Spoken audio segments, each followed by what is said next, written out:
नमस्कार दोस्तों। आज हम आपको एक ऐसे विषय पर जानकारी देने जा रहे हैं जो रहस्यमय भी है और अद्भुत भी। महाकुंभ 2025 में महिला नागा साधुओं की उपस्थिति के बिना मेला अधूरा माना जाता है। इनके चमत्कार और जीवन शैली लोगों को हैरान कर देते हैं। तो आज के इस वीडियो में हम आपको महिला नागा साधुओं की अनसुनी कहानियां और उनके रहस्यमय जीवन के बारे में बताएंगे। वीडियो को अंत तक जरूर देखें, क्योंकि इसमें ऐसी बातें हैं जो आपके होश उड़ा देंगी। तो चलिए शुरू करते हैं। महिला नागा साधु कौन होती है? क्या ये सिर्फ कहानियों में ही मिलती हैं या वास्तव में इनका अस्तित्व है? तो इसका जवाब है हाँ, महिला नागा साधु होती हैं।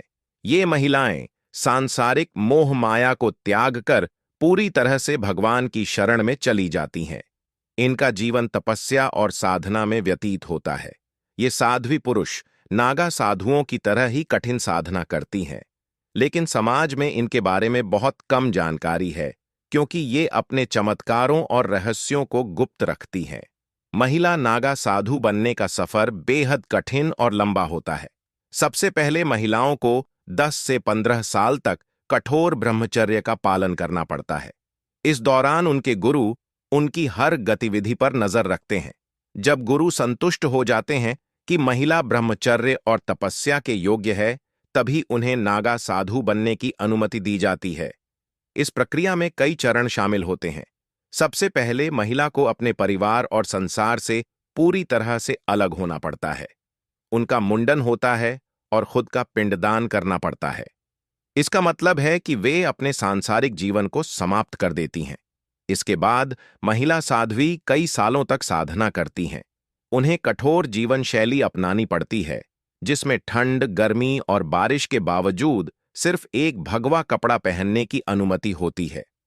दीक्षा के दौरान अखाड़े के गुरु उन्हें नागा साधु के रूप में स्वीकार करते हैं।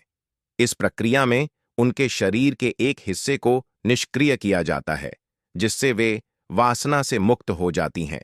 यह प्रक्रिया अत्यंत कठिन और गुप्त होती है। महिला नागा साधुओं की पहचान उनके लंबे बाल, भभूत से लिपटा शरीर और भगवा वस्त्र होते हैं।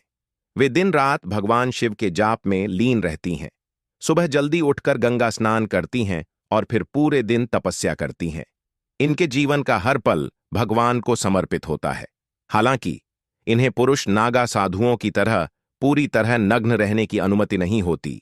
वे एक भगवा कपड़ा पहनकर अपनी साधना करती हैं। महाकुंभ के दौरान महिला नागा साधुओं की उपस्थिति अद्भुत और दिव्य होती है। कुंभ मेले में ये साध्वी गंगा में स्नान करती हैं और अखाड़े की शोभा यात्रा में भाग लेती हैं। यह क्षण पूरे माहौल को दिव्यता से भर देता है। आपको यह जानकर आश्चर्य होगा कि महिला नागा साधुओं की दीक्षा केवल कुंभ के दौरान ही दी जाती है। कुंभ के बाद ये साध्वी जंगलों, गुफाओं और पर्वतों में तपस्या के लिए लौट जाती है। भारत में नागा साधुओं का जीवन विदेशियों को भी आकर्षित करता है। कई विदेशी महिलाएं जो गृहस्थ जीवन को त्याग चुकी हैं, नागा साध्वी बनने के लिए अखाड़ों में आती हैं। जर्मनी, अमेरिका और नेपाल से आने वाली महिलाएं इस रहस्यमय जीवन का हिस्सा बनती हैं। इनमें से कई महिलाएं शिक्षित और युवा होती हैं। वे हरिभजन और साधना में लीन रहती हैं। नागा साधुओं के नियमों और परंपराओं का पालन करते हुए वे भगवान शिव की उपासना में अपना जीवन बिताती हैं।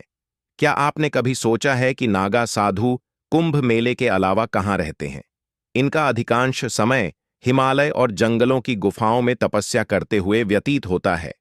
ये साधु गुप्त स्थानों पर साधना में लीन रहते हैं। इनका जीवन पूरी तरह से रहस्यमय होता है।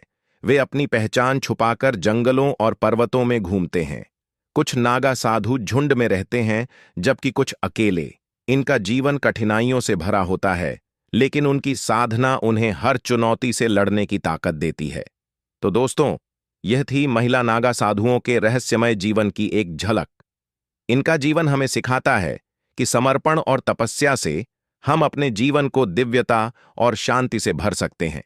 अगर आपको यह वीडियो पसंद आया हो तो इसे लाइक करें, शेयर करें और हमारे चैनल को सब्सक्राइब करना न भूलें।